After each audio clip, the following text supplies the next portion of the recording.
दिखाई नहीं देता तुमको? आंखें हैं या बटन? राह चलती लड़कियों से ऐसे ही टकराते रहते हो तुम। सिया नीचे गिरे हुए अपने सामान को समेटते हुए बोले जा रही थी। मैडम, एक तो मैं आपकी सामान समेटने में मदद कर रहा हूँ और आप हैं कि मुझे सुनाए ही जा रही हैं। ये तो हद है। वो उससे बहस करते हुए बोला। तो देख के चलना था ना तुमको? सारा सामान गिरा दिया मेरा। वो लड़की उसकी तरफ आंखें निकालते हुए बोली। मैंने गिरा दिया या आप खुद आकर टकराई हैं मुझसे? और इतना सारा सामान संभाल नहीं सकती तो लाने की ज़रूरत क्या थी? वो जवाब देते हुए बोला। वाह, नहीं नहीं, वाह, बहुत अच्छे। एक तो मेरा सामान गिरा दिया, ऊपर से बहस भी करे जा रहे हो। अच्छे से जानती हूँ तुम जैसे लड़कों को। खूबसूरत लड़की देखी नहीं कि हो गए शुरू। What you mean? तुम जैसे लड़कों को? मुझे क्या ऐसा वैसा समझ रखा है तुमने?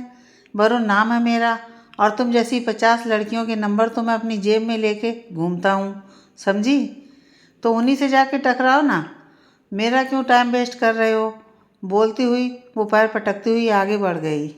एक हाथ में लगेज और एक हाथ में हैंडबैग और टेडी बियर लिए सिया अपनी बस का नंबर खोजने में लगी थी। कुछ देर ढूंढने के बाद उसे वो बस दिखाई दे गई। अंदर पहुंचकर उसने अपना लगेज ऊपर रैक में रखा, अपनी सीट पर अपने टेडी बियर को लेकर बैठ गई। उसने बस में इधर उधर निगाह दौड़ाई। बस अभी काफ़ी खाली थी। एक दो लोग ही उसमें बैठे हुए थे। वो इत्मीनान से बैठ गई, पर उसे चैन कहाँ था। पहली बार अकेले बाहर जा रही थी तो थोड़ी नर्वस, या कहूँ थोड़ी ज़्यादा ही नर्वस थी। वो पिछले कुछ दिनों में घटी घटनाओं को याद करने लगी। कैसे उसकी ज़िंदगी में पिछले कुछ दिनों में काफ़ी कुछ हो रहा था और ये सब तब से शुरू हुआ जब उसके लिए रिश्ता आया। मुझे अभी शादी नहीं करनी है मम्मी, उसने साफ बोल दिया। क्या मतलब है शादी नहीं करनी? सारी ज़िंदगी हमारे सर पर बैठी रहोगी क्या? माँ झुंझाते हुए बोली। हाँ, यही रहूँगी बस। मुझे नहीं करनी शादी वादी अभी। अभी का क्या मतलब है? 27 साल की तो हो चुकी हो, और कब करोगी शादी? वैसे भी अच्छे लड़के रोज़ कहाँ मिलते हैं? लड़के का फ़ोटो रखा है, उधर देख लो। हमें और पूरी फैमिली को पसंद है। तुमको शादी के लिए हाँ करनी ही है, समझी? बहुत हो गई तुम्हारी मनमानियाँ। अब और घर बिठा के नहीं रख सकते तुमको, समझी? माँ ने एकटक कह दिया। जब आप लोगों ने सब तय ही कर लिया है तो मैं क्या देखूं फिर? करो जो करना है। मेरी चल कहाँ रही है? सिया गुस्से से भड़कते हुए बोली। तुमको शादी नहीं करनी है क्या? पापा ने उसकी तरफ सवाल भरी नज़रों से देखा। करनी है, लेकिन मुझे अपनी ज़िंदगी भी जीनी है। ऐसे एकदम से शादी का फैसला कैसे कर लूँ? मैं समझा नहीं तुम्हारी बात को, पर तुम भी समझो। बड़ी मुश्किल से एक अच्छा रिश्ता मिला है। रोज़ रोज़ ऐसे रिश्ते नहीं मिलते हैं। लड़का अच्छी जॉब करता है, लड़के का घर परिवार बहुत संस्कारी है और ख़ुद लड़का भी। लड़के बहुत मिल जाते हैं, पर अच्छी और संस्कारी फैमिली ढूंढना बहुत मुश्किल होता है बेटा। हम नहीं चाहते तुम्हें कभी कोई भी तकलीफ़ हो, और आज नहीं तो कल शादी करनी ही है ना तुमको, तो अभी क्यों नहीं? हाँ पापा, शादी तो करनी है, पर मेरे भी कुछ सपने हैं। पहले मुझे उन्हें पूरा करना है। इस घर और इस शहर के अलावा कुछ नहीं देखा है मैंने।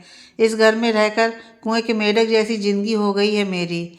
बाहर की दुनिया क्या है कुछ पता ही नहीं है मुझको। मैं घूमना चाहती हूँ अलग अलग जगह, और वहाँ के लोगों और कल्चर को समझना चाहती हूँ। क्या मैं इतना भी नहीं कर सकती अपनी मर्ज़ी से?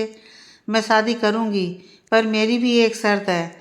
मुझे कुछ दिन अपनी मर्ज़ी की ज़िंदगी जीनी है।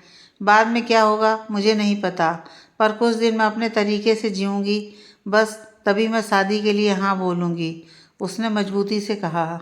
ठीक है, अगर तुम्हारी यही मर्ज़ी है तो ठीक है, तुम जो चाहती हो करो, पापा ने उसे अनुमति देते हुए कहा। लेकिन माँ ने बोलना चाहा। बस उसने बोल दिया ना, हो गई बात ख़त्म। कुछ दिन उसे भी अपनी मर्ज़ी की करने दो, पापा ने सिया का पक्ष लेते हुए कहा। अच्छा, ये तो बताओ तुम चाहती क्या हो? मैं घूमना चाहती हूँ, इस खूबसूरत दुनिया को देखना चाहती हूँ, बस यही सपना है मेरा। बोलते हुए उसकी आंखों में चमक बिखर गई। मैंने तो अब तक इस शहर के अलावा और कुछ भी नहीं देखा है। बाहर की दुनिया क्या है, कैसी है, कुछ पता नहीं है मुझको। मैं अलग अलग जगह घूमना चाहती हूँ पापा। ठीक है, मैं तुम्हारे घूमने का इंतज़ाम करा देता हूँ। मेरे एक दोस्त का टूर एंड ट्रैवल्स का काम है, उनके पास कई सारे टूर प्लान्स हैं। जो तुम चाहती हो या तुम जहाँ जाना चाहती हो घूम आओ। उसे बोलकर तुम्हारे घूमने की व्यवस्था कर देता हूँ और किसी को साथ भेजने का भी इंतजाम कर देता हूँ। पापा ने उसकी खुशी देखते हुए कहा। साथ? फिर क्या मतलब, मुझे अकेले जाना है? वैसे भी टूर है तो मैं कहीं खो थोड़ी जाऊंगी। बस में बैठना है और घूमना है, उसमें क्या किसी को साथ ले जाऊं मैं? तो क्या अकेले जाओगी? ये तो गलत बात है। गलत बात कैसे? आपने अभी बोला ना, जैसे चाहूँ वैसे रह सकती हूँ कुछ दिन, तो फिर अब ये ना नुकर क्यों? अच्छा ठीक है, अगर तुम्हारी यही जिद है तो तुम अकेले ही जाओ, लेकिन अपना ध्यान रखना और कुछ भी परेशानी हो तो फ़ोन कर देना, मैं तुरंत वहीं पहुंच जाऊंगा, समझी? हाँ हाँ समझ गई। अगले ही दिन पापा ने सिया को बताए अनुसार अपने दोस्त को फ़ोन करके टूर की एक टिकट बुक करा दी। अरे बहुत ही खूंखार लड़की थी यार। मैं उससे गलती से ज़रा सा टकरा के गया, इसी बात पर मुझे लंबा सा भाषण सुना दिया उसने। एक आवाज़ सिया के कानों में गूंजी तो सिया अतीत से वर्तमान में वापस आ गई। एक लड़का फ़ोन पर बात करते हुए उसी बस में चढ़ रहा था जिसमें सिया बैठी थी। ये वही लड़का था जो सिया से टकरा गया था और उसका सब सामान बिखेर दिया था। उसे देखकर सिया अपने मन में सोचने लगी, कितना बदतमीज लड़का है ये, और एक तो मेरा सामान गिरा दिया, ऊपर से अपने दोस्त को फ़ोन करके मेरी बुराई भी कर रहा है। अरे कुछ मत पूछो यार, जिस सफ़र की शुरुआत ही ऐसी हो रही है, आगे पता नहीं क्या होगा। बोलते हुए वो अपना सीट नंबर ढूंढने लगा। अरे ऐसी लड़की को मैं अच्छे से बोलते हुए उसकी नज़र सिया की तरफ गई जो उसे खा जाने वाली नज़रों से घूर रही थी। अमित, मैं तुझे बाद में कॉल करता हूँ। सिया को अपनी तरफ घूरते हुए देखकर उसने जल्दबाजी में कॉल काट कर दिया। सीट नंबर देखते हुए वो सिया की सीट के पास आकर रुक गया। मैडम ज़रा साइड होइए, यहाँ साइड में मेरी भी सीट है, सिया की तरफ देखते हुए बोला। हाँ तो क्या मैं तुम्हारी सीट पर बैठी हूँ? अब क्या अपनी सीट भी छोड़ दूँ तुम्हारे लिए? सिया उसकी तरफ आंखें निकालते हुए बोली। आप ऐसे फैल के बैठेंगी तो जगह कहाँ बचेगी मेरे लिए? थोड़ी देर की बात होती तो मैं आपको झेल भी लेता, इतने लंबे टूर पर इतनी सी जगह में मेरा गुजारा नहीं हो पाएगा। चलिए उधर खिसकिए। बड़े बदतमीज किस्म के इंसान हैं आप। आपको दिखाई नहीं देता मैं सिर्फ अपनी जगह में बैठी हूँ और यहाँ से ज़रा भी नहीं हटूँगी। और आप होते कौन हैं मुझसे इस तरह से बात करने वाले? मैं वही होता हूँ जिसको आप ज़रा सी बात के लिए 50 बातें सुना के आई थी अभी नीचे। दोनों में दोबारा से बहस होने लगी। दोनों को झगड़ते देखकर ट्रैवल एजेंट भी उधर ही आ गया। अरे आप दोनों क्यों बेकार में झगड़ा कर रहे हैं? अपनी अपनी जगह पर बैठ जाइए और बात को ख़त्म कीजिए, हमें निकलना भी है, देर हो रही है। घड़ी पर नज़र डालते हुए ट्रैवल एजेंट ने दोनों को समझाया। इतना सुनते ही सिया थोड़ी सी खिसक गई और हाथ में लिया और टेडी बेयर सीट के बीच में आड़ा रख दिया। लीजिए भाई साहब, मैडम खिसक गई हैं, अब तो बैठ जाइए शांति से। बोलते हुए ट्रैवल एजेंट आगे बढ़ गया। खुद को भी सीट चाहिए, साथ में टेडी और महाराज भी बैठेंगे, क्या मुसीबत है यार। बड़बड़ाते हुए वो सिया की साइड वाली सीट पर बैठ गया। मेरा टेडी, मेरी सीट, तुम कौन होते हो बोलने वाले? उसे बड़बड़ाते देख सिया दोबारा से उसकी ओर खिसकते हुए बोली। देखो मैडम, जैसे आप मेरी ओर सरकती आ रही हैं ना, इससे मेरा तो कुछ नहीं बिगड़ेगा, पर आपका टेडी बेचारा मर लेगा, क्योंकि मैं तो अपनी जगह से हटने वाला हूँ नहीं अब। अपने टेडी की हालत देख सिया वापस अपनी जगह पर खिसक गई। बस अलीगढ़ के आगरा की ओर चल पड़ी। हेलो दोस्तों, मैं हूं आपका ट्रैवल एजेंट कबीर शर्मा। आपके घूमने फिरने की सारी व्यवस्था और जानकारियां मैं ही आपको उपलब्ध कराऊंगा। आपके डेली के शेड्यूल आपको सुबह ही बता दिए जाएंगे। हम कहां कहां घूमेंगे, कहां कितनी देर रुकेंगे, ये सब आपको सुबह ही फ़ोन पर मैसेज भेज कर बता दिया जाएगा। रात को हम होटल में रुका करेंगे जहां आपके लिए रूम्स पहले से बुक होंगे। सुबह का ब्रेकफास्ट आप होटल से करके निकलेंगे। दोपहर का लंच अगले स्टॉप पर होगा और रात के खाने की व्यवस्था ढाबे पर होगा। आपको कोई भी परेशानी हो तो आप मुझे बता सकते हैं। तो आज का आपका शेड्यूल आपके मोबाइल पर मैसेज कर दिया गया है, तो उसे पढ़ लीजिए और कृपया समय का विशेष ध्यान रखें। कबीर जी, 1 मिनट सुनिए, सिया ने आवाज़ देते हुए कहा। जी मैम, क्या मदद कर सकता हूँ मैं आपकी? क्या आप मेरी सीट चेंज करा सकते हैं? मुझे ये जगह पसंद नहीं है। सॉरी मैम, सारी सीट्स फुल हैं और ज़्यादातर लोग कपल्स हैं, तो किसी को बोल भी नहीं सकते सीट चेंज करने को। प्लीज़ अभी आप मैनेज कर लीजिए, बाद में कुछ अरेंजमेंट कर दिया जाएगा आपके लिए, कबीर ने जवाब दिया। भाई साहब, इनकी सीट चेंज कर दीजिए, वरना यह धकेल धकेल कर मुझे ही नीचे गिरा देंगी यहाँ से, वो बीच में ही बोल उठा। देखो तुम ना, सिया ने जवाब देना चाहा, तभी उसका मोबाइल बज उठा और सरकालियों खटिया जाड़ा लगेगी कॉलर ट्यून पूरी बस में गूंज उठी। सभी लोग वरुण की ओर देखने लगे। हेलो, हाँ वरुण बोल रहा हूँ, और हरामखोरों, तुम में से मेरी कॉलर ट्यून किसने चेंज की है वे? उसे फ़ोन पर बात करते देख सिया ने कबीर की तरफ देखा। मैम, मैं आपकी प्रॉब्लम समझ रहा हूँ, थोड़ा वेट कीजिए, मैं करता हूँ कुछ, बोलकर कबीर चला गया। कैसे कैसे लोग हैं इस दुनिया में, शर्म नाम की चीज़ नहीं है। बड़बड़ाते हुए सिया अपनी सीट पर बैठ गई। 4 घंटे के सफ़र के बाद बस आगरा जाकर रुक गई। शेड्यूल के अनुसार पहले लाल किला, ताजमहल और फतेहपुर सीकरी घूमा गया। कबीर उनको एक एक जगह की बारीकियों को अच्छे से समझा रहा था। सिया ताजमहल की एक एक दीवार की नक्काशी को बड़े गौर से देख रही थी। यहाँ भी टेडी रख के कब्जा करने का इरादा है क्या? बोलता हुआ वरुण उसके पास से गुजर गया। सिया उसे घूरती रही, पर उसने पलटकर उसे नहीं देखा।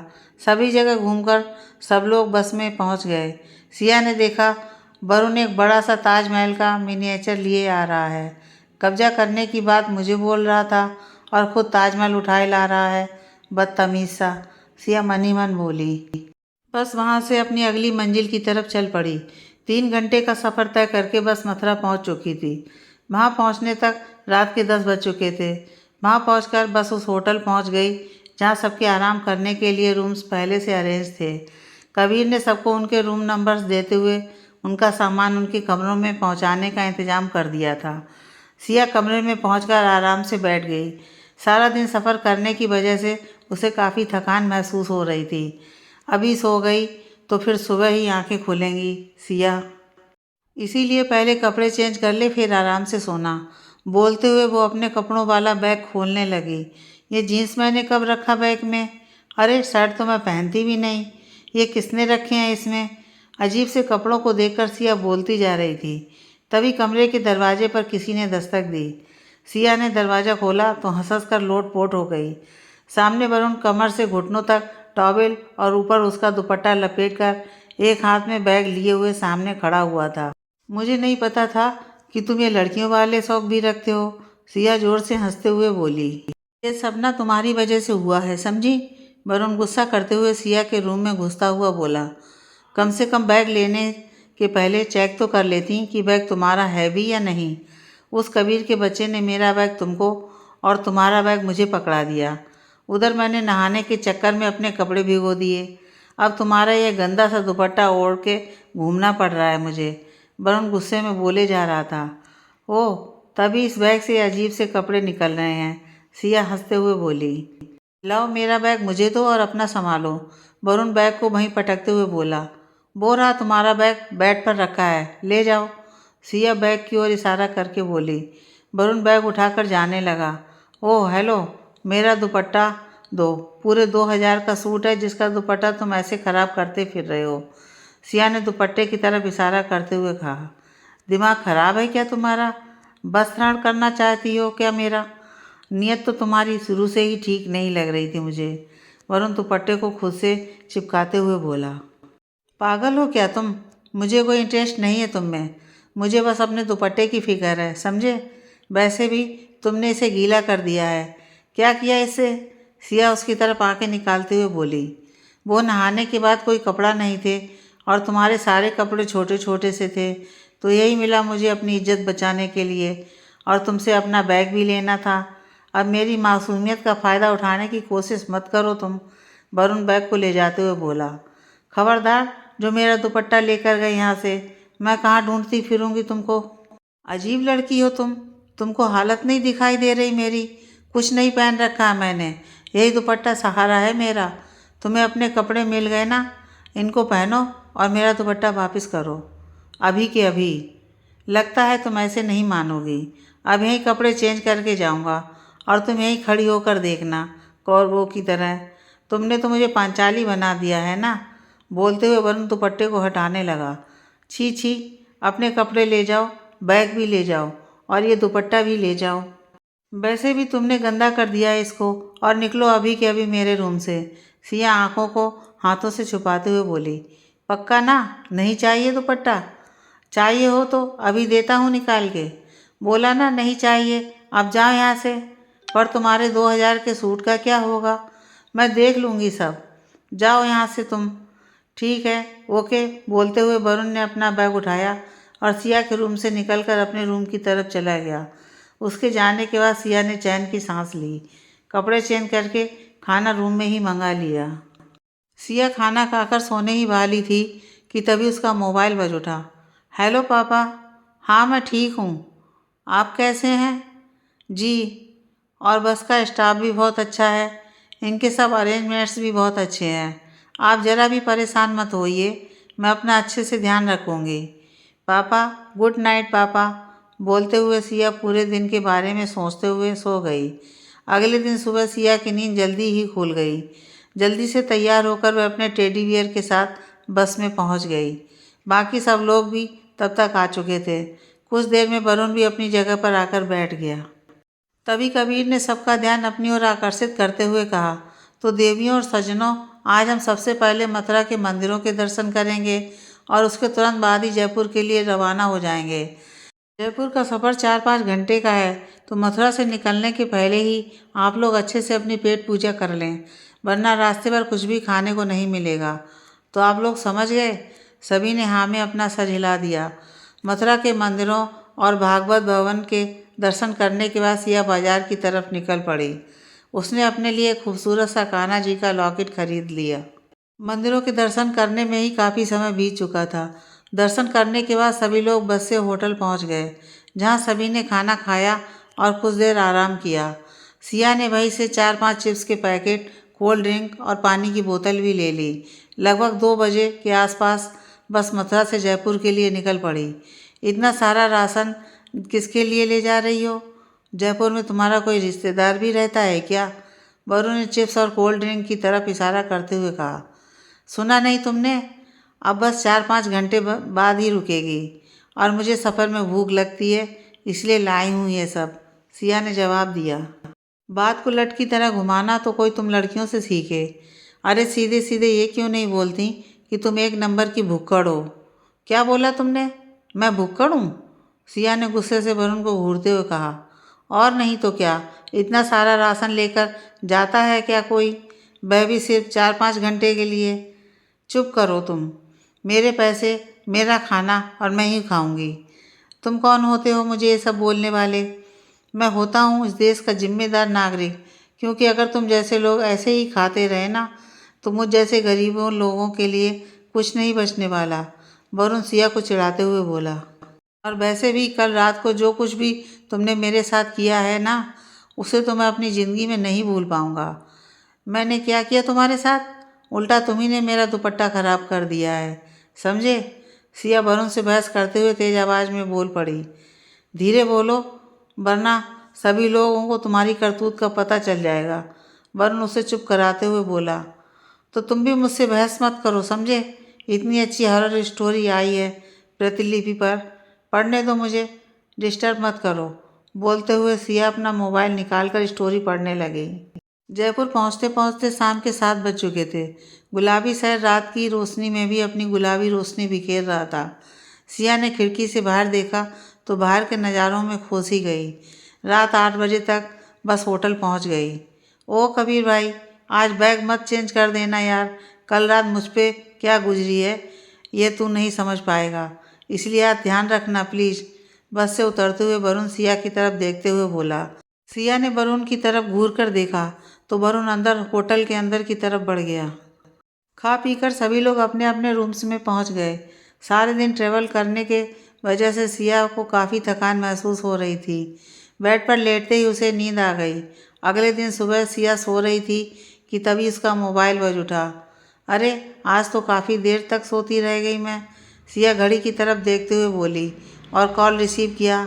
हेलो, हाँ मम्मी, मैं आपसे बाद में बात करती हूँ, अभी मुझे देर हो रही है। मैं शाम को आपको खुद कॉल करूँगी, बाय। बोलते हुए सिया ने कॉल डिस्कनेक्ट कर दिया और जल्दी से कपड़े लेकर बाथरूम में चली गई। इधर सभी लोग बस में पहुंच चुके थे।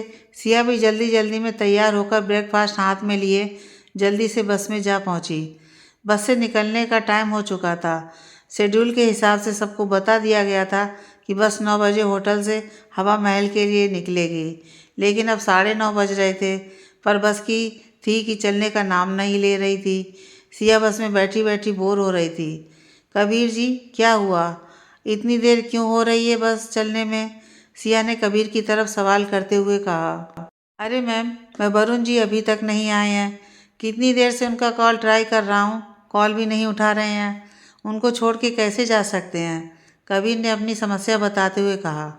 कबीर जी, आपको पता है, मैंने टाइम से आने के लिए अपना ब्रेकफास्ट तक नहीं किया कि मेरी वजह से कहीं और सबको वेट ना करना पड़े, और आप हैं कि उस केयरलेस लड़के के लिए बाकी सबको वेट करवा रहे हैं। सिया ने कबीर से गुस्से में कहा। मैम, मैं पूरी कोशिश कर रहा हूँ, जैसे ही वह आ जाएं हम तुरंत चल देंगे। ऐसे कब तक वेट करने का इरादा है आपका? 10 बजने वाले हैं, धूप होती जा रही है। मेरी मानिए तो उसे पता सेंड कर दीजिए, वह टैक्सी लेकर खुद ही वहाँ आ जाएगा, और ड्राइवर को बोलिए बस चलाने के लिए। ऐसे हम कब तक उसका वेट करते रहेंगे? शाम हो जाएगी और जो भी जगह डिसाइड हुई है उनको घूम भी नहीं पाएंगे, इसलिए चलिए। आप ठीक कह रही हैं, मैं मैसेज करके पता सेंड कर देता हूँ और ड्राइवर को बोलता हूँ चलने के लिए। बोलकर कबीर ड्राइवर के पास चला गया। कुछ ही देर में बस स्टार्ट होकर चलने लगी। अपने आप को बहुत स्मार्ट समझता है ना? अब आ जाना आराम से, मैं तो अपना राशन पानी साथ लेकर जा रही हूँ। सोचती हुई सिया मन ही मन मुस्कुरा दी। बस धीरे धीरे आगे बढ़ रही थी कि पीछे से वरुण बस के पीछे भागते हुए दिखाई दिया। उसे देखकर ड्राइवर ने बस रोक दी। एक हाथ में कोल्ड कॉफ़ी का मग लेकर वरुण जल्दी से बस में आ गया। कोई मुझे बताएगा, मुझे होटल में छोड़कर जाने का आइडिया किस महापुरुष का था? बस में आते ही वरुण ने कबीर की तरफ देखते हुए सवाल किया। कबीर की निगाहें सिया की ओर जा टिकीं। कबीर को अपनी ओर देखते हुए सिया ने नज़र घुमा ली। वरुण ये सब देखकर सारा मामला समझ गया। ओह, तो वह महान पुरुष नहीं, स्त्री थी। बोलते हुए वह सिया की तरफ घूरने लगा। जब पैसेंजर्स इतनी देर करेंगे तो बस तो जाएगी ही ना, सारा दिन यहीं थोड़ी ना रुकी रहेगी, सिया ने हिचकिचाते हुए कहा। तो आप कौन होती हैं ये डिसाइड करने वाली कि मुझे होटल में ही छोड़ दिया जाए? वरुण ने गुस्से से आवाज़ तेज करते हुए कहा। तो तुम्हें भी ध्यान रखना चाहिए ना कि तुम्हारी वजह से औरों को कोई तकलीफ़ ना हो, सिया भी गुस्से में बोल पड़ी। औरों को नहीं, तुम्हें मिस सिया, शायद तुम्हें ज़्यादा तकलीफ़ होती है मेरे यहाँ होने से, समझी? वरुण गुस्से से बोले जा रहा था। पहले तो अपने बोलने का तरीका ठीक कीजिए मिस्टर वरुण, आपको लड़कियों से बात करने की भी तमीज़ नहीं है, समझे आप? सिया गुस्से में आंखें लाल करते हुए बोली। प्लीज़ आप दोनों शांत हो जाइए, इस तरह झगड़ने से कुछ हासिल नहीं होगा, प्लीज़, कबीर ने वरुण और सिया दोनों को शांत कराते हुए कहा। सिया अपनी बुक खोलकर पढ़ने लगी। वरुण अपना हेडफोन लगाकर म्यूजिक सुनने लगा। थोड़ी देर बाद बस हवा महल पहुंच गई। हवा महल घूमते हुए सिया बस में हुए वाक़ये के बारे में सोच रही थी। बहुत ही बदतमीज़ लड़का है ये, मुझे इससे इतना मुंह नहीं लगाना चाहिए। अब तो मैं इससे ज़रा भी बात नहीं करूँगी। अमीर ज़्यादा होगा अपने घर का, इसकी हिम्मत कैसे हुई मुझसे ऊंची आवाज़ में ऐसे बात करने की? ऐसे तो कभी किसी ने मुझसे इस तरीके से बात नहीं की। तुझे भी तो ऐसे नहीं करना था सिया, वह बेचारा होटल में ही रह जाता ना, यहाँ तो घूम भी नहीं पाता। पर इसमें भी उसी की गलती है, क्यों आया इतनी देर से, उसकी वजह से सबको वेट करना पड़ा। सिया अपने मन में सोच ही रही थी कि तभी महल के झरोकों से आते हुए एक ताज़ा हवा के झोंके ने सिया का ध्यान अपनी ओर खींच लिया। सिया हवा महल की खिड़कियों से जयपुर शहर का नज़ारा देखने लगी। करीने से बसा हुआ शहर, जिसमें जगह जगह गुलाबी रंग बिखरा हुआ था। शाम गुलाबी, शहर गुलाबी, दिन भी गुलाबी है, गुलाबी ये सफ़र, गाती हुई सिया गुलाबी शहर की तस्वीरें खींचने लगी। हवा महल की सैर करने के बाद सभी ने जल महल घूमा। आमेर का किला और जयगढ़ का किला घूमने तक शाम हो चुकी थी और सभी लोग बस से वापस होटल लौट आए। सिया और वरुण आज पूरा दिन एक दूसरे से कटे कटे रहे। वह दोनों एक दूसरे का चेहरा भी नहीं देखना चाहते थे। बस में साथ बैठना भी दोनों की मजबूरी थी। होटल लौटकर सिया अपने कमरे में जाकर आराम करने लगी। खाना खा चुकने के बाद उसे याद आया कि सुबह मम्मी का कॉल आया था। उसने घर कॉल करके कुछ देर बात की। सुबह की बातों को लेकर उसका मन थोड़ा भारी सा हो रहा था। तू यहाँ सिर्फ एंजॉय करने आई है सिया। सोचा था कुछ दिन तो अपने हिसाब से अपनी खुशी से बिताऊंगी, लेकिन लगता नहीं है कि ऐसा हो पाएगा, खास कर कि जब तक वह वरुण यहाँ पर है। उसे तो बस मुझसे झगड़ा करने का बहाना चाहिए होता है। इस दुनिया में पता नहीं कहीं चैन है भी या नहीं। यही सोचते हुए पता नहीं कब सिया की आंख लग गई। अगले दिन सिया अलार्म लगाकर सोई थी। ठीक 7 बजे अलार्म बज उठा और सिया भी जग कर बैठ गई। उसका उठने का जरा भी मन नहीं था।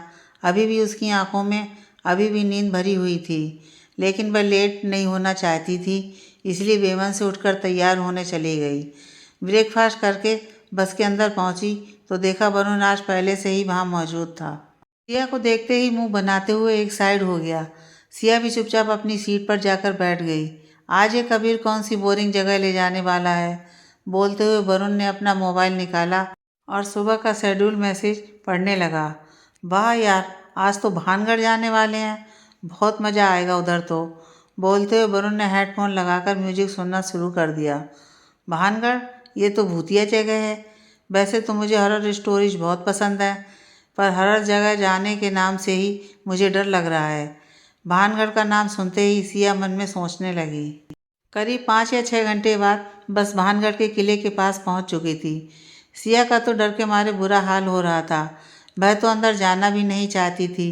सभी लोग बस से उतर कर जा चुके थे, लेकिन सिया अभी तक बस में ही बैठी थी। तभी कबीर अंदर आ गया। क्या हुआ मैम, आप नहीं जाएंगी घूमने? कबीर ने सिया से सवाल करते हुए कहा। वो कबीर जी, बोलते हुए सिया हिचकिचाने लगी। कहीं ऐसा तो नहीं आपको डर लगता है? देखिए, आप घबराइए नहीं, आप मेरे और बाकी सब लोगों के साथ ही रहिएगा। वैसे भी अभी तो दिन का उजाला है, ऐसे में यहाँ डरने की कोई बात नहीं है। आइए, बोलते हुए कबीर सिया को बाहर ले आया। सिया भी डरते सहमते हुए बाहर आ गई। वरुण सिया के चेहरे को देखकर उसकी हालत को भांप गया।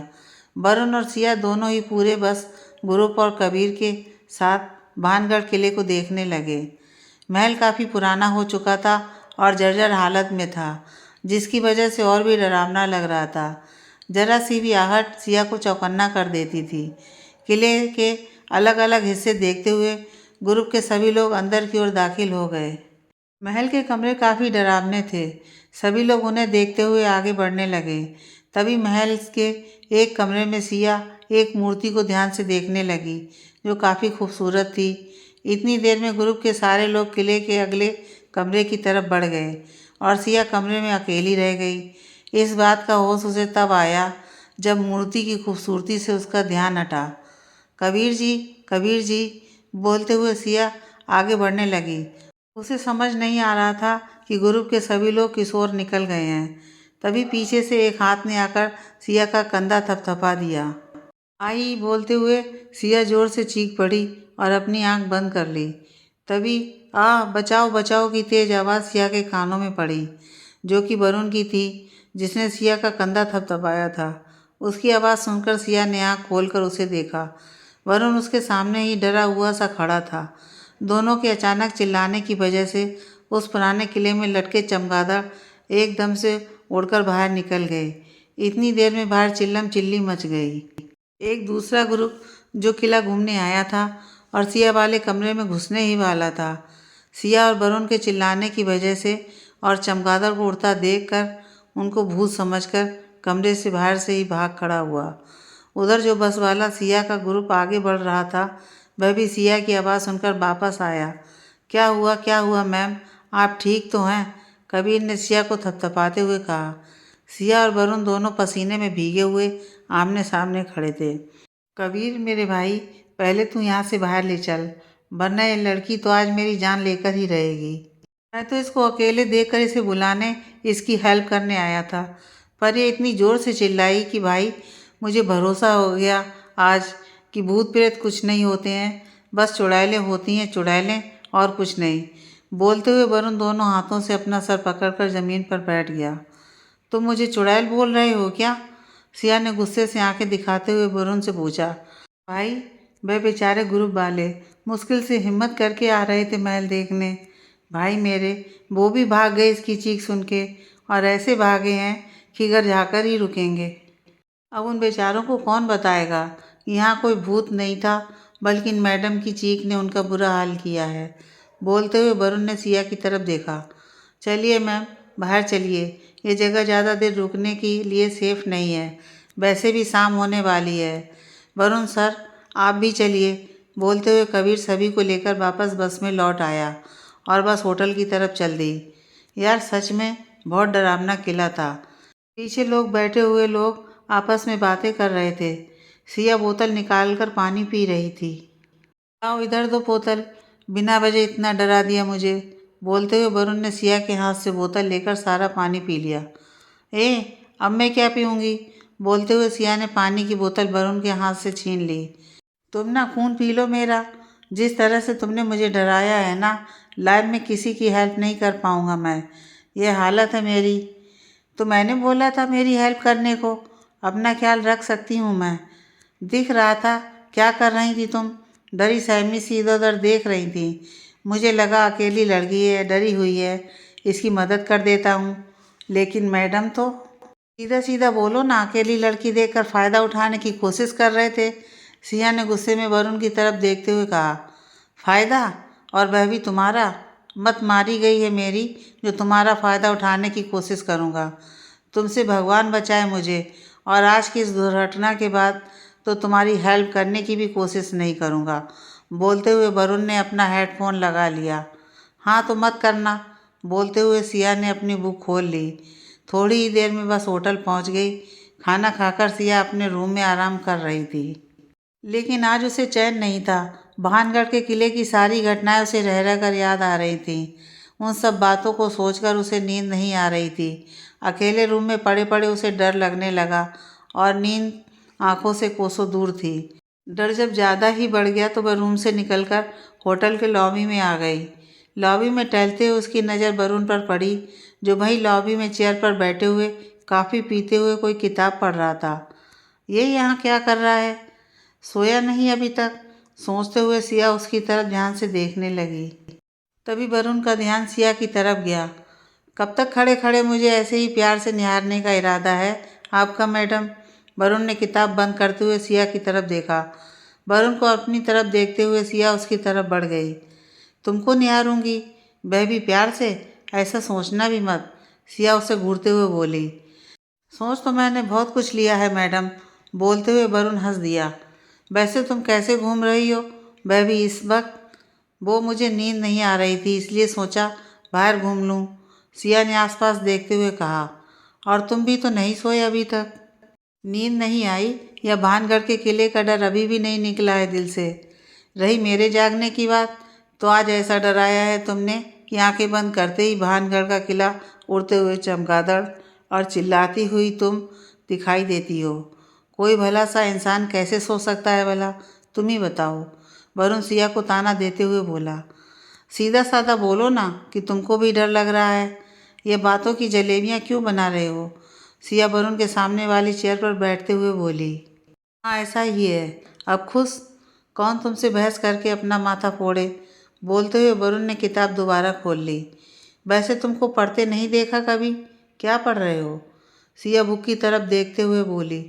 लड़कियों को भगाने के 101 तरीके, ये पढ़ रहा हूँ, वरुण झल्लाते हुए बोला। वो तो तुम्हारी शक्ल देख के भाग ही जाएंगी। सिया वरुण की ओर देखकर हंसते हुए बोली। अच्छा, इतनी बुरी शक्ल भी नहीं है मेरी। लड़कियां मरती हैं मेरी एक स्माइल पर, समझी? पर तुमको ये बात समझ नहीं आएगी, क्योंकि तुमको तो अपना वह भालू टेडी ही क्यूट लगता है बस। वरुण ने सिया की तरफ मुंह बनाते हुए कहा। वैसे मिला कोई तरीका लड़की भगाने का? सिया ने अपनी नींद भरी आंखों को मलते हुए कहा। 2-3 तरीके ट्राई कर चुका हूँ, पर कोई फ़ायदा होता नहीं दिख रहा है। लड़की दूर जाने की बजाय मेरे और ज़्यादा करीब आती जा रही है। फिर भी मैं हिम्मत हारने वालों में से नहीं हूँ, उसे भगाकर ही दम लूँगा। वरुण किताब के पन्ने पलटते हुए बोले जा रहा था। तुम्हारे पास कोई अच्छा सा आइडिया हो तो बताओ, उसे भी ट्राई करके बोलते हुए उसने सिया की तरफ देखा, जो कि चेयर पर ही सर रखे हुए सो गई थी। अरे ये तो यहीं सो गई। कोई बात नहीं, वैसे भी मैं भी यहीं बैठा ही हूँ। रूम में तो वैसे भी डर की वजह से नींद नहीं आएगी। बोलते हुए वरुण ने सिया के चेहरे की ओर ध्यान से देखा, जो लॉबी की तेज रोशनी में बेहद खूबसूरत दिख रहा था। कुछ भी कहो यार, लड़की है तो खूबसूरत। बोलते हुए वरुण ने किताब बंद कर दी और सिया के चेहरे की ओर देखते हुए चेयर पर आराम से बैठ गया। बैठे बैठे उसे भी न जाने कब नींद आ गई। अगले दिन सुबह 5 बजे सिया की नींद तब खुली जब लॉबी में होटल के स्टाफ की चहल पहल शुरू हो गई। हे भगवान, मैं रात को यहीं सो गई, किसी ने मुझे जगाया भी नहीं और ये कमबख्त भी यहीं सो रहा है। जगा नहीं सकता था मुझे। साइड वाली चेयर पर सोए हुए वरुण को देखकर सिया बोले जा रही थी। वहाँ से निकलकर सिया जल्दी से अपने रूम में जा पहुँची। थोड़ी देर लेटकर सोने की कोशिश की, लेकिन उसे नींद नहीं आई तो उठकर तैयार होने चली गई। सिया आज काफ़ी जल्दी उठ गई थी, इसलिए उसका वक्त काटे नहीं कट रहा था। बार बार घड़ी देखकर 9 बजने का इंतज़ार कर रही थी। अभी 9 बजने में काफ़ी देर थी, इसलिए सिया अपने घर कॉल करके मम्मी पापा का हालचाल पूछने लगी। कितने दिन और घूमना बाकी है अभी सिया? 6-7 दिन तो हो चुके हैं तुझे गए हुए, मम्मी ने सिया से सवाल करते हुए कहा। मम्मी, सिर्फ 15 दिन का तो टूर है, मैं जल्दी ही घर वापस आ जाऊंगी, आप परेशान मत होइए। हाँ, तू जल्दी वापस आ जा ताकि हम तेरी शादी की तैयारियां जल्दी से जल्दी शुरू कर सकें। ठीक है मम्मी, घर आकर इस बारे में बात करूंगी। अब रखती हूँ, बात बाद में करूंगी। बोलते हुए सिया ने कॉल काट दिया। सिया दोबारा से घर के बारे में सोचने लगी। पता नहीं मम्मी मुझे किसके गले बांध देंगी। मुझे कुछ भी नहीं पता उसके बारे में, बस शादी शादी की रट लगा रखी है। सोचते हुए सिया परेशान हो गई। तभी उसका ध्यान घड़ी की तरफ गया। 9 बजने ही वाले थे। जो भी होगा बाद में देख लूँगी, अभी तो मैं बस इस सफ़र का एंजॉय करना चाहती हूँ। बोलते हुए सिया टेडी और बैग को उठाकर चल पड़ी। बस में आकर देखा वरुण अभी तक नहीं आया था। लगता है आज फिर लेट होगा और बाकी सबको भी लेट कराएगा। बोलते हुए सिया टेडी को गोद में लेकर बैठ गई। थोड़ी देर बाद और लोगों के साथ वरुण भी आ गया। समय हो चुका था तो बस भी अपने निर्धारित समय पर चल दी। आप सभी का ध्यान अपनी तरफ चाहूँगा, कहते हुए कबीर ने बोलना शुरू किया। जयपुर और उसके आसपास की जगह हम अभी घूम चुके हैं। अब हम उदयपुर की तरफ बढ़ रहे हैं। यहाँ से उदयपुर जाने में करीब 5-6 घंटे का समय लगेगा और वहाँ पहुँचते हुए हमें शाम हो जाएगी। तो आज तो घूमना संभव नहीं हो पाएगा, लेकिन कल का पूरा दिन हम लोग घूमने में ही बिताएंगे। तो आप सभी अपने इस टूर को एंजॉय कीजिए। बोलते हुए कबीर अपनी जगह पर चला गया। तुम तो बड़ी शातिर हो यार, वरुण ने सिया की तरफ देखते हुए कहा। क्यों, अब क्या कर दिया मैंने? सिया ने चिढ़ते हुए वरुण की तरफ देखा। तुम मुझे वहाँ अकेले सोता हुआ छोड़कर भाग गई थी रात को। वरुण सिया की तरफ आंखें निकालते हुए बोला। भाग गई थी? What you mean? और नहीं तो क्या, तुम्हारी रखवाली करने के चक्कर में मैं भी वहाँ सो गया था। मुझे लगा मैडम यहीं सो रही हैं, अकेले कहीं डर ना जाएं। तुम्हारी रखवाली करते करते मैं खुद वहीं सो गया। सुबह आँख खुली तो खुली की खुली रह गई। देखा तो मैडम गायब हैं और मैं उधर लॉबी में सुबह 8 बजे तक सोया रहा मुँह खोल के। आते जाते लोग हंस रहे थे मुझ पर, समझी? वाट समझी? पहले बात तो उधर सोना ही नहीं था मुझे, और मैं सो भी गई थी तो तुम जगा नहीं सकते थे क्या मुझे? मैं खुद उधर सुबह 5 बजे तक पड़ी रही हूँ। अच्छा, खुद तो 5 बजे उठकर भाग गई, मुझे भी जगा देती तो मैं भी जाके रूम में सो जाता। वरुण बहस करते हुए बोला। तुम ना चुप रहो, ये सब तुम्हारी वजह से हुआ है, समझे? ना मैं उधर बैठती ना सोती, सिया ने वरुण को जवाब देते हुए कहा। दुनिया भर की सारी गलतियों के इल्ज़ाम तुम मेरे ऊपर डाल दिया करो, है ना? ये सही है। तुम उधर घूम रही थी, खुद ही मेरे पास आई, खुद ही उधर सो भी गई और गलती सारी मेरी है। एक नंबर की मतलबी लड़की हो तुम, समझी? एक अकेले लड़के को ऐसे अकेले छोड़कर जाते हुए जरा भी नहीं सोचा तुमने। ओह, अकेला लड़का? तुम तो अकेले ही बहुत हो। हाँ, तो ये तो मेरा टैलेंट हुआ ना। चुप करो अब, हमेशा झगड़ा करने का बहाना चाहिए होता है तुमको, बस। अरे बहाना तो तुमको चाहिए होता है, मेरे करीब आने के, जैसे रात को आई थी। तुम चुप करते हो या? ठीक है, भलाई का तो जमाना ही नहीं है, कोई शिकायत भी नहीं कर सकता। बोलते हुए वरुण ने अपनी लड़कियों को भगाने के 100 तरीके वाली बुक पढ़नी शुरू कर दी। उदयपुर पहुंचते पहुंचते रात के 8 बज चुके थे। सभी लोग इतनी दूर तक सफ़र करके थक भी चुके थे। सिया भी खा पीकर अपने कमरे में पहुंच चुकी थी। इतना लंबे सफ़र की थकान तो होनी ही थी। बिस्तर पर पड़ते ही उसे नींद आ गई और सीधी सुबह 7 बजे के अलार्म के साथ आँख खुली। जल्दी से तैयार होकर और ब्रेकफास्ट करके बस में पहुंच गई। बस सबसे पहले फतेह सागर झील पहुंची। उदयपुर बेहद सुंदर झीलों का शहर है। सभी लोग झील देखने के बाद एकलिंग जी मंदिर और बागौर की हवेली देखते हुए अंत में उदयपुर का किला देखने जा पहुँचे। इतनी सारी जगह घूमते हुए काफ़ी देर हो चुकी थी। किला देखते हुए शाम ढलने लगी थी। सिया को यह किला बेहद खूबसूरत लग रहा था, इसलिए हर एंगल से उसकी तस्वीरें ले रही थी। किले की पीछे की दीवार की तरफ जाकर उनकी तस्वीरें लेने लगी। तभी अचानक उसे एहसास हुआ कि जैसे कोई उसका पीछा कर रहा है और उसने मुड़कर देखा तो एक साया उसके पीछे चला आ रहा था। ये कोई चोर उचक्का तो नहीं है जो मेरा सामान छीनना चाहता हो? सोचते हुए सिया को डर लगने लगा। ये तो मेरे पीछे ही चला आ रहा है, इसका कुछ तो करना पड़ेगा। बोलते हुए सिया किले के कोने वाली दीवार के पास छुप गई। जैसे ही वह साया करीब आया, सिया ने अपना बैग उठाकर पूरे जोर से उसके सर पर दे मारा। अरे मम्मी, मर गया रे, मार डाला रे। बोलते हुए वरुण जमीन पर गिर पड़ा। तुम मेरा पीछा क्यों कर रहे थे? मुझे क्या पागल कुत्ते ने काटा है जो तुम्हारा पीछा करूँगा? और तुम क्या मुझे मारने का प्लान बनाकर आई हो घर से, या किसी ने मेरे मर्डर करने की सुपारी दे रखी है तुमको? जब देखो तब तुम्हारे हर हमले का शिकार बस मैं ही होता हूँ। हे भगवान, मुझे बचा ले इस लड़की से, ये मेरी जान लेकर ही रहेगी। अरे मुझे लगा कोई चोर उचक्का है जो मेरा पीछा कर रहा है। शक्ल से चोर उचक्का दिखाई देता हूँ क्या मैं तुमको? देखो, ज़रा देखो ध्यान से, ये क्या किया है तुमने? सर फोड़ दिया मेरा। ये जो बल्ब सा निकल आया है ना सर पे, ये सब तुम्हारा किया धरा है। आज ही तुम्हारी शिकायत करूँगा उस कबीर से और बोलूँगा या तो इस लड़की को यहीं छोड़ दें या मुझे। मैं नहीं रहूँगा इसके साथ। बोलते हुए वरुण सर पर उभर आई चोट को हाथ से दबाता हुआ चला गया। सिया उसे जाते हुए देखकर अपने आप को कोस रही थी। यह क्या कर दिया सिया? बहुत ज़ोर से लग गई इसको तो। कहीं यह सच में मेरी शिकायत करके मुझे घर ना भिजवा दे। सोचते हुए सिया बस की ओर चल पड़ी। काफ़ी देर हो चुकी थी। सभी लोग बस में आ चुके थे। बस होटल की तरफ चल दी। वरुण अब भी अपने सर की चोट को हाथ से पकड़कर बैठा था। ज़्यादा दर्द तो नहीं है? सिया ने डरते हुए पूछा। नहीं मैडम, मुझे तो बड़ा मज़ा आ रहा है। मैं तो सोच रहा हूँ ऐसा टूर हर रोज़ हो और रोज़ मेरा सर फूटे। वरुण गुस्से से भिनभिनाकर बोले जा रहा था। आई एम सॉरी, मुझे सच में पता नहीं था वहाँ तुम थे। बोलते हुए सिया ने अपने बैग से दवा निकालकर वरुण की ओर बढ़ा दी। इसे लगा लो, राहत मिलेगी तुमको। हाँ, बोलते हुए वरुण ने दवा ले ली। बस होटल पहुँच चुकी थी। सभी लोग अपने रूम में जा चुके थे। सिया भी अपने कमरे में जाकर आराम करने लगी। उसे अभी भी वरुण की चोट याद आ रही थी। मैंने भी उसे बिना देखे भाले ही मार दिया। मैं भी ना कभी कभी इतनी डर जाती हूँ कि कुछ भी उल्टा पुल्टा कर देती हूँ।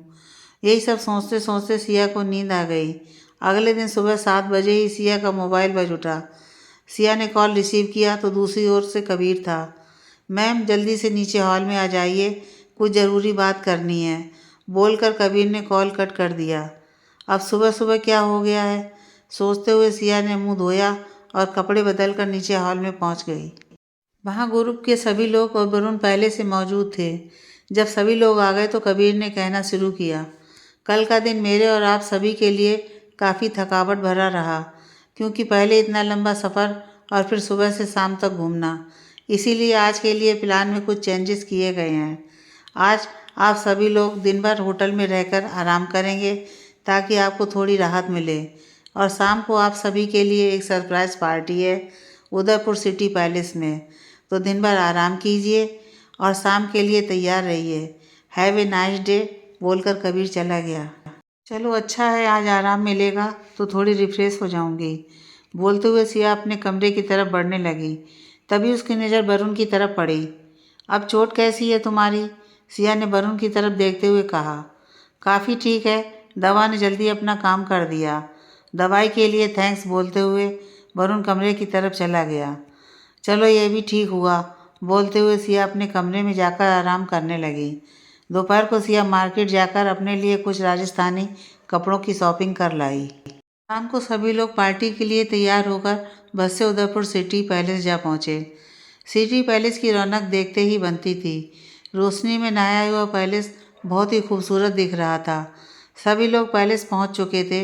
वरुण की नज़र जैसे ही सिया पर पड़ी, वह उसे देखता ही रह गया। गहरे ब्लू कलर की साड़ी और उस पर बेहद हल्के सफ़ेद सितारे लगे हुए साड़ी में सिया किसी परी से कम नहीं लग रही थी। वरुण ने उसे देखा तो देखता ही रह गया।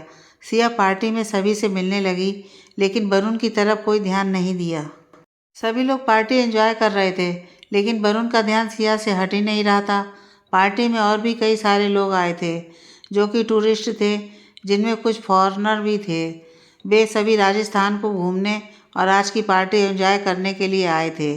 वरुण ने देखा कि सिया उसे जानबूझकर इग्नोर कर रही है, तो वह बाहर की तरफ चला गया, जहाँ कुछ फॉरेनर लड़कियाँ वेस्टर्न ड्रेस पहने हुए वाइन पी रही थीं। वहाँ जाकर वरुण ने भी अपने लिए ड्रिंक ऑर्डर कर दी और उन लड़कियों के साथ बातें करने लगा। सिया का ध्यान वरुण की ओर गया, जो कि उन फॉरेनर लड़कियों के साथ चिपक कर बैठा हुआ था। बातें करते हुए उनमें से एक लड़की ने वरुण के गले में अपनी बाहें डाल दीं। इसे तो बस मौका चाहिए होता है लड़कियों से चिपकने का, बोलते हुए सिया उसे गुस्से से घूरने लगी। तब तक वरुण उन लड़कियों के साथ लगभग 2 ड्रिंक पी चुका था और अब हल्के नशे में था। सिया को अपनी ओर घूरते हुए देखकर वरुण वहाँ से उठकर सिया की तरफ आ गया। ऐसे घूर क्यों रही थी मुझे तुम? वरुण ने सिया के पास आकर सवाल किया। मैं तुम्हें क्यों घूरूंगी भला? वहाँ से देखा था मैंने, तुम घूर घूर कर देख रही थी मुझे। अब बताओ क्यों? वरुण बोला। नहीं घूर रही थी तुमको, मैं बस उन लड़कियों को देख रही थी। ओह अच्छा, उन लड़कियों को? हाँ, वैसे उन्हें घूरना तो बनता भी है। देखो कितनी क्यूट हैं। हाय, वरुण दोबारा उन लड़कियों की तरफ देखकर आंखें भरते हुए बोला। हाँ देखा मैंने, तुम कैसे उनसे चिपके हुए थे। सिया वरुण को घूरती हुई बोली। हाँ तो तुमको क्यों जलन हो रही है? उनको मेरी बातें पसंद आ रही थीं तो बैठी थी चिपक के। तुम्हारी तरह थोड़ी हैं जो हमेशा झगड़ा करती रहें। वरुण सिया को चिढ़ाते हुए बोला। झगड़ा मैं नहीं, तुम करते हो, समझे? हमेशा मुझसे झगड़ने के बहाने चाहिए होते हैं तुमको बस। मैं बस तुम्हारी बातों का जवाब देती हूँ और कुछ नहीं। अच्छा, तो मेरी इस बात का जवाब क्यों नहीं दिया तुमने? कौन सी बात का जवाब? यही कि उन लड़कियों को मेरे करीब देखकर तुमको क्यों जलन हो रही थी, बोलो। ऐसा कुछ भी नहीं है, मुझे कोई जलन नहीं हो रही थी, बोलते हुए सिया वहाँ से जाने लगी। अरे रुको ना, मेरी बात का जवाब दो पहले। वरुण ने सिया को रोकना चाहा। मुझे कोई जवाब नहीं देना किसी भी बात का, बोलते हुए सिया वहाँ से मुड़कर जाने लगी। रुको तो सिया, बोलते हुए वरुण ने सिया का हाथ पकड़ना चाहा, लेकिन हुआ कुछ और ही जो किसी ने सोचा भी ना था।